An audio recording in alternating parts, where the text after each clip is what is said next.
تخيل معايا كده ايه المكان اللي ممكن يجمع كل نجوم السوشيال ميديا والكوره؟ هو مكان واحد، كلير جيم اوف تشامبيونز. هنشوف نجوم الكوره والسوشيال ميديا متقسمين على فرقتين بيواجهوا بعض في 7 تحديات من اصعب واغرب ما يكون، والفائز فيهم طبعا هيعرفنا مين فيهم عنده اقوى اداء مع كلير. على مدار 3 حلقات هتشوفوا 7 تحديات مختلفه ما بين فوتبول بلياردز، فوتبول بولينج، كلير بيلت، فوتبول دارتس، ليفل اب، اكس او، و3 فيرسز 3.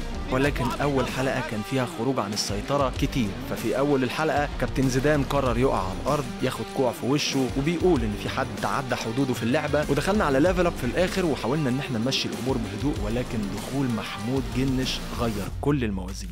فلو انت اتخضيت لما شفت جنش فمحتاج تمسك نفسك عشان اللي جاي مفاجأة أكبر بكتير. ولكن عشان كلير جيم اوف تشامبيونز مش زي أي تحدي، كل كابتن هيكون معاه وايلد كارد يقدر يستخدمه يقلب بيه موازين الحلقة. الوايلد كارد ده ممكن يبقى حاجة من الأربعة. أول كارت ممكن يبقى كارت يخليك تضرب النقط بتاعتك في 3 أضعاف، وبعدها ممكن يبقى السبستيتيوت ميد جيم إن أنت تقدر تعمل تغيير في نص الجيم، أو بعدها ممكن يبقى فيه الفار تشيك، أو كارت الغلاسة وده محدش عارف ممكن يعمل إيه. تخيل كل اللي قلت لك عليه ده مجرد تسخين وفتح كلام. سيبك مع الحلقة الأولى من كلير جيم اوف تشامبيونز مع مروان سري وعمر خالد. مساء الخير، اهلا بيكم في تحدي كلير. النهارده عندنا مفاجآت كتيره وانفلونسرز كتير ولاعيبه كتيره جدا. جيم اوف تشامبيونز من كلير. نسمع سقفه نتحمس كده يا جماعه. رحبوا معايا يا جماعه بافضل حكام مصر كابتن عمر خالد. جاهز لجيم اوف تشامبيونز من كلير؟ والله كلنا جاهزين، اهم حاجه ان الجمهور بس يبقى جاهز كده ومتحمس. النهارده معانا فريقين، فريق القوه وفريق الاداء. تحديات صعبه جدا، ولكن خلونا نسمع سقفه لفريق القوه.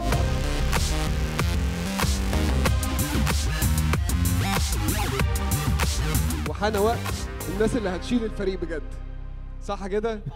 اللعيبه بقى، النجوم اللي معانا النهارده اللي من ارض الملعب. احمد حسن كوكا، عايز تهده؟ هات له جده. الكبير محمد زيدان. كابتن حازم امام. الاسماء وضحت قدامكم، فريق محترم قوي. مين مبدئيا مع الفريق ده يا جماعه؟ تسيف ولا ايه؟ نسمع كده. فريق القوة ايه؟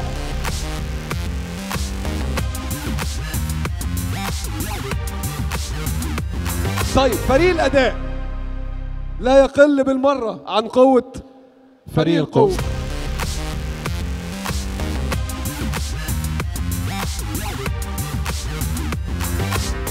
ومعانا ال3 لاعبين الكبار. صعبة دي. نبتدي باللي هيأمنهم، هو الكابتن الأسطوري أحمد فتحي. كابتن عماد متعب. الزئبقي يعني ملك الحركات محمد بركات. طب اللي اقتنع بفريق الأداء نسمع كده. فريق ده مع مين مع الأداء؟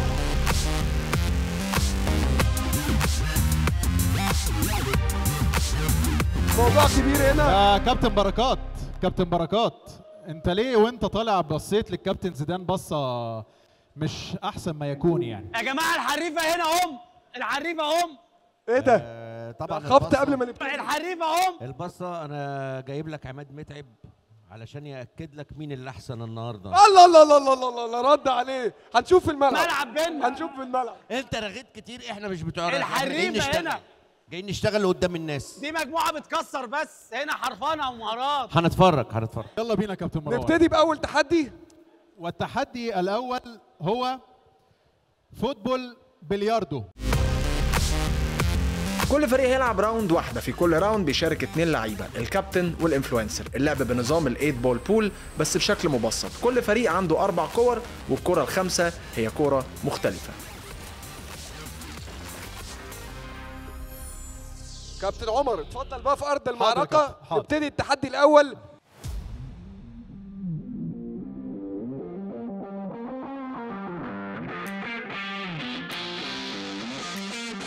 انا بس عايز افكركم بحاجه، ان الكره البيضه دي كانها السوداء.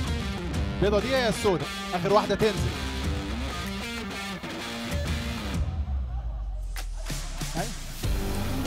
لسه يا كابتن زيدان والله انت داخل لسه سخن بدري قوي. قوي. اوبا شاط كابتن كوكا. تحسب.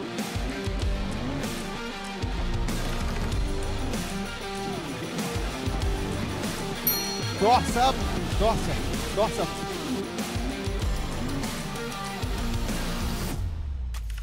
تو شوتس.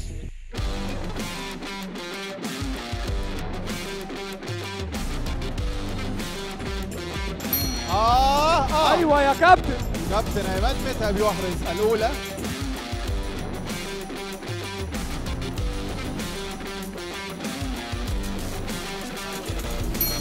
اتنين.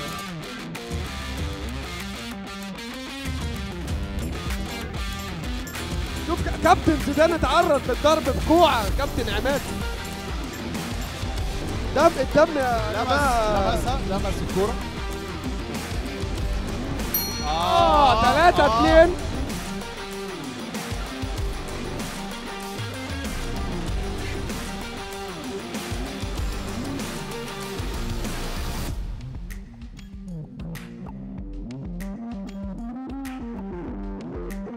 هيعملها هاني. يعني صعب على يا ولد يا ولد يا لعيب يا لعيب يا لعيب يا هاني. مين يكسب كوكا وهاني ولا متعب وعايدي ويحطها القناص على شوف الحطه. ده انا دخت والله. حلوه الرجل السحريه الشمال وبيحط تو شوت.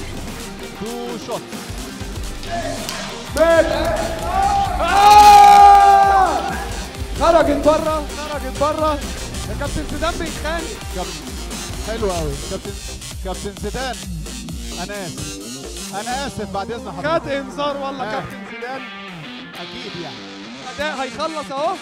ويا كابتن كوكا 1-0 لفريق الاداء بيفوز بعد اخر كوره. كابتن عمر صحيح يا سلام. 1-0 لفريق الاداء وفريق بقياده كابتن زيدان. ايوه صح. انت كنت شكلك قد كلامك كده. متأكد انا عارف انا بقول ايه. يا كابتن بركات ترد على اللي حصل ده ازاي؟ هو مش لسه في العاب تانية؟ صح. في العاب تانية هتشوف. في 7 العاب تانية بس قبل ال7 العاب ونخش على اللعبة التانية من التحليل العالمي إلى أرضنا النهاردة معانا المحلل العالمي اللي جاي يتكلم عن اللي حصل أحمد عازم. شفت اللي حصل ده ازاي؟ شايف بقى بتحليلك الفريق ده بيملك مهارات أكتر ولا فريق الأداء بيملك مهارات أكتر؟ والله انا متهيألي يعني حتحط كان مفاجأة النهارده. صح؟ كان مفاجأة وكابتن حازم امام كان فرحان بيه قوي. يلا بينا نخش على التحدي التاني. جاهزين يا جماعه؟ التحدي التاني هو البولينج. اللعبة عبارة عن 9 راوندات، كل لاعب بيلعب مرة واحدة بس. لو اللاعب ما عملش سترايك يعني ما وقعش كل الكونز، اللي بعديه بيخش يبدأ من حيث انتهى لغاية ما يوقع كل الكونز. هيبتدي كابتن الفريق كابتن محمد بركات ونسمع سقف الفريق القوة. خش يا كدر. بركات دخل وطير 4. دخل امير. الله يا دود. دخل كابتن. الله الاسترايكر اهو. فاضل واحدة. اختبار ليلى صعب والكرة الأخيرة لكابتن ليلى زاهر. الله ده عملتها ليلى بتنقذ فريق القوة. الثلاث الممتاز. دخل والله العظيم عمل حلوة والله. شغل غير متوقع من اياد الموجي. برافو يا اياد. كابتن مروان بفكرك ان هم 9 شوتس مش 8. 9 عشان الفريق زادوا واحدة دلوقتي والله. صح حقهم. انا بفكر هنشوف عبد الرحمن هيطمع ولا هيلعب على واحدة. لعب على واحدة وضمن السهل ولكن جاب نقطة لفريقه. عايدي هيطوحها. يا سلام يا عايدي. عايدي بيقول لكابتن عماد انت في قلبي. الأخيرة بتوع الكورة ما نفعوش بتاع الأفلام. يمكن أفضل من ارتدى الرقم 77. اهو 77 ده مش 7 فعلا. فريق القوة فريق الأداء خلص. فريق القوة هيبتدي بكابتن سارة عصام على الأرض. هتحط وحطت بره ثعلب اهو. دخل حطت الله ده رزق ربنا. كابتن حازم الناس ده عياله. يلا كابتن جدو اتفضل. داخل كابتن جدو وحط جدو عايز تهده. هيهدها لا لا لا، لماركو. شفت الثقة؟ قال له خلاص بقى. ايوه. اوبا اوبا اوبا اوبا. كابتن محمد زيدان اللاعب رقم 5. زيزو اتكلم اللاعب كتير رقم 5. وحان وقت الحسم. زيزو كان عايز واحدة كاملة. فاضل 4. 4 في فريق القوة لسه هيلعبوا. هاني حتحوت يتقدم والتصويب والهدف. لا لا لا والله يا حلوة يا هاني يا حتحوت يا دولي. كابتن احمد حسن كوكا والتصويب. وبالفعل تنتهي. ويفوز بهذا التحدي فريق كابتن محمد زيدان. النظرة دي مش حلوة كابتن بركات، خلي بالك. 6-0 لفريق القوة ضد فريق الأداء. كسبوا تحديين لحد دلوقتي. اتكلمت كتير وعملت كتير. ما احنا مش يعني احنا مش بتوع كلامه، بس انا اول ما جيت قلت ان الكوره الحريفه فيها هم اللي ايه بيتكلموا في الملعب، ما بيقولوش اي حاجه. بس انت اتكلمت وعملت. احنا مكتسحين، لان التحدي الثالث هو ليفل اب. اللعيبه هتدخل واحد ورا التاني، كل ما تعدي مستوى المستوى اللي بعديه بيصعب، سجلت اللي بعدها اصعب. ومش بس كده، حراس المرمى بيتغيروا كل شويه عشان كل كوره تبقى اصعب من اللي قبلها. حد يقف جون، كل فرقه هتلعب وبعد كده المستوى هيبتدي يزيد. سقفه كبيره قوي للبطل. والمفاجأة أنا هسهلها على كابتن بركات. الفرقتين كاملين هيشوطوا. الفرقتين كاملين والله هيشوطوا دلوقتي. سارة عصام أول لاعبة وجول. 1. سارة عصام تسجل، بياخد تنهيدة رونالدو. وهوبا يا ولد يا أحمد يا كمال. حطها أحمد كابوليا وبيرقص رقصة البجعة. كان يعمل احتفال مجنون. وجده بيحط 3 من 3.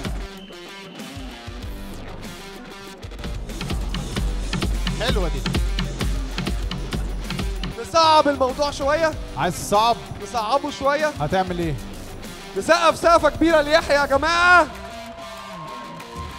خلونا نرحب بحراس نادي زد النسائي ونشوف المستوى هيبقى عامل ازاي. سقفة كبيرة قوي قوي قوي. بتوجه له كده. الله الله الله الله الله. يا سلام. سجل لفريق القوة ليلى زاهر من فريق الأداء. وتحط ليلى زاهر جامدة قوي يا ليلى. 3-3. رموزة داخل وبيحط يا رامز يا دولي.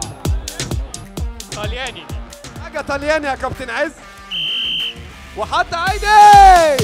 ايه الحطة والنطة والله حطها حلو. بنشكر الحراس ونصعب الليفل اكتر بوجود الحارس الدولي جنش. مفاجأة البطولة. كده صعبت قوي. على حظ هاني هو نزل جنش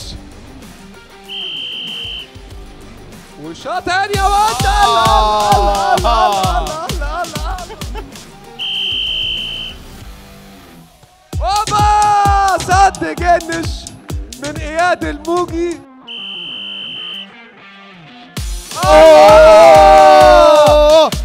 مارك بيحطها له في السوكه. حلوه. رونالدو ضيع. امير هيجيب ضد جنش بيتزحلق. يا ساتر يا رب. وبيحطها امير يوسف. اخر لاعب من هنا ومن هنا هيشوط على الكابتن جنش. زيزو هيشوط زيدان. داخل زيزو بيحط جول. قريب منها جنش، كان قريب منها. بيشاور له كابتن جوتا وضيع كابتن بركات. الفريق بينهار مننا.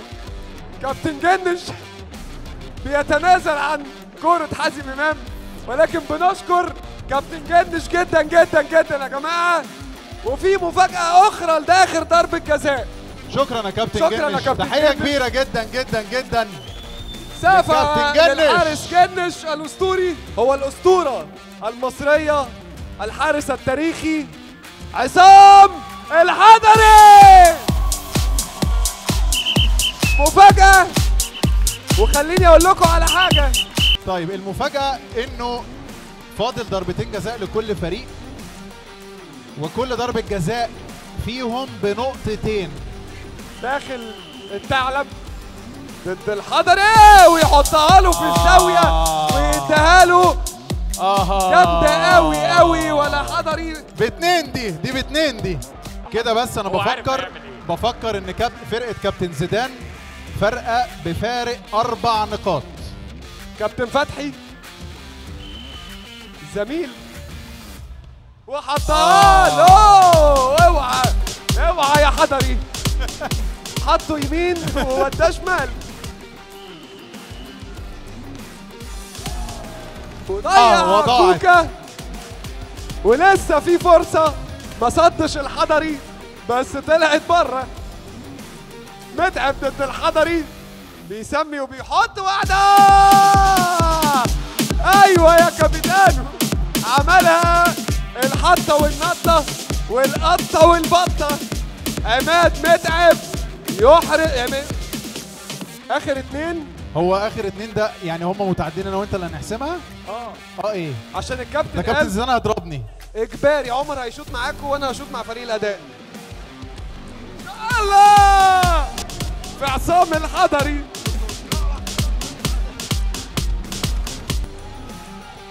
الله اكبر. فريق زيدان هياخد جنش وفريق بركات هياخد الحضري. حط جنش وراح له الحضري، حطها له الناحيه الثانيه.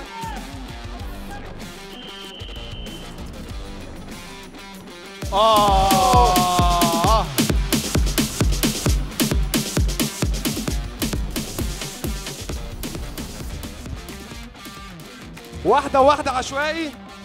واحد سريع من فرقه كابتن زيدان يتقدم. زيدان تاني والله. دخل الزيزو وهوبا حطها له زيدان ولا يفرق معاه حاجه تحت الموكيت ولا حاجه خالص. حط احمد فتحي حطها له. ايه خلاص هيشوف بشماله. كابتن كوكا واخد زاويه. حضري بيبص له بضحكه. بشماله دخل حط وفي الجول. حطها له حلوه قوي قوي قوي. دخل كابتن عماد وحطها له بشماله بيمينه براسه اي حاجه. متعب اجوان وجنش نزل. دخل ماركو حط بشماله بيمينه شغال. وايه ده يا اسطى؟ بشماله شغال. ايه ده يا اسطى؟ ويا ترى مين؟ شوطي عادي. الله طلع بره ويفوز فريق زيدان 9-0.